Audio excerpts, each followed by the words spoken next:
Praise the lord. పరిశుద్ధతలో మహనీయుడు పరిపూర్ణుడైన క్రీస్తు యేసు శుభనామములో మీ అందరికీ పునరుత్థానపు బలము, ప్రభావము, శుభము కలుగునుగాక. ఈ దినపు యేసయ్య జీవపు మాట. రాజుల మొదటి గ్రంథం 9వ అధ్యాయం 3వ వాక్య భాగము. ఈ మందిరమును పరిశుద్ధపరచి ఉన్నాను. యేసయ్య ప్రార్థనా మందిరములో నాటబడి వర్ధిల్లుచు, మందిరమును ప్రేమించుచు, ఆయన మందిర ఆవరణములో ఒక్క దినము గడుపుట 1000 దినముల కంటే శ్రేష్టమైనదిగా ఎంచి, ఆయన మందిరములో చిరకాలము జీవించాలని ఆశతో ఈ ఆత్మీయ ప్రయాణములో కొనసాగుచున్న, పరమునకు పయనిస్తున్న నా దేవుని ప్రియ సంఘమా, ఆయన దృష్టియు ఆయన మనస్సును ఎల్లప్పుడూ ఉండు ఆయన మందిరములో మనమందరము నిలిచి ఉండవలెను. రేయింబగళ్ళు ఆయన తన నేత్రములను తెరచి దృష్టి ఉంచుచున్న ఈ మందిరమును ఆయన పరిశుద్ధపరిచి ఉన్నాడు. మన హృదయము దేవుని ఆలయమై ఉన్నది, మన దేహము ఆయనకు దేవాలయమై ఉన్నది కదా, మన మనస్సు ఆయనకు మందిరమై ఉన్నది కదా. ఆయన మనలను పరిశుద్ధపరిచే దేవుడై ఉన్నాడు. మన యేసయ్య నిర్దోషి, నిష్కల్మషుడు, పాపులలో చేరనివాడు, పాపము చెయ్యనివాడు, పాపము ఎరుగనివాడు, పరిశుద్ధతలో మహనీయుడు, పరిశుద్ధతలో పరిపూర్ణుడైన వాడు. కోట్ల కొలది దేవదూతల చేత పరిశుద్ధుడు పరిశుద్ధుడు అని గాన ప్రతిగానములు చేయబడుచున్న గొప్ప దేవుడు. పరిశుద్ధతను కోరుకునేవాడు, పరిశుద్ధతను ప్రేమించేవాడు. పరిశుద్ధులుగా ఉండుటకే ఆయన మనల్ని పిలిచెను కదా. మందిరమునకు ఎన్నటెన్నటికీ పరిశుద్ధతయే అనుకూలమై ఉన్నది కదా. కావున మనము కూడా సమస్త ప్రవర్తన యందు పరిశుద్ధులై ఉండెదము. సమస్త మనుషులతో పరిశుద్ధత కలిగి ఉండుటకు ప్రయత్నించెదము. ఇహలోక మాలిన్యము అంటకుండా మనలను మనమే కాపాడుకొనేదము.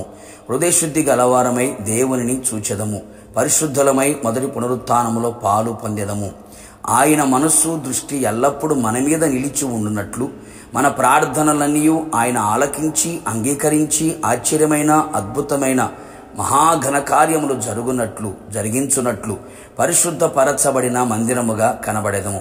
యేసు రక్తము చేతను, క్రీస్తు వాక్యము చేతను, క్రీస్తు ఆత్మ చేతను, ఆత్మ ప్రాణ శరీరములను పరిశుద్ధపరుచుకుని వారమై, మచ్చ, ముడత, డాగు ఎలాంటి కలంకము లేని వారమై పరిశుద్ధమైన మహిమగల సంఘముగా ఆయన ఎదుట నిలిచెదము.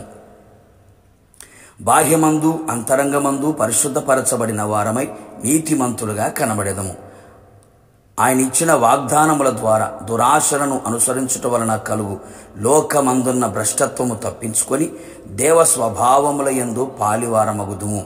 దేవుని భయముతో పరిశుద్ధతను సంపూర్తి చేసుకొనుచు, శరీరమునకు ఆత్మకు కలిగిన సమస్త కల్మషము నుండి మనలను పవిత్రులుగా చేసుకుందుము. పరిశుద్ధ మందిరముగా ఆయన నివసించున్నట్లుగా మనలను మనము సిద్ధపరచుకునేదము. ఆయన మనలను పరిశుద్ధపరిచి పరిశుద్ధ ఆలయముగా ఉంచునుగాక. ఆ పరిశుద్ధ మందిరములో ఆయన నివాసము చెయ్యునుగాక. మనందరినీ ఆయన మహిమలో చేర్చుకొనుగాక. ప్రార్థన. పరిశుద్ధుడా, ప్రేమాస్వరూపి, నీ పరిశుద్ధమైన పాదములకి కోట్లాది స్తోత్రములు. ప్రభు తండ్రి, మీరెంతగానో మమ్మల్ని ప్రేమించి సజీవులుగా మరొక దినములోకి మమ్మల్ని నడిపించినందుకే మిమ్మల్ని స్తుతించుచూ ఉన్నాం. ఈ మందిరమును పరిశుద్ధపరిచి ఉన్నాను అని మీరు సెలవిచ్చి ఉన్నారు. మమ్మల్ని మీరు పరిశుద్ధపరిచే దేవుడుగా ఉన్నందుకే మిమ్మల్ని స్తుతించుచున్నాం. మీ రక్తము ద్వారా, వాక్యము ద్వారా, ఆత్మ ద్వారా, ఆత్మ ప్రాణ శరీరములని మీరు పరిశుద్ధపరిచి పరిశుద్ధ ఆలయముగా మమ్మల్ని ఉంచినందుకై మిమ్మల్ని స్తుతించుచు ఉన్నాం.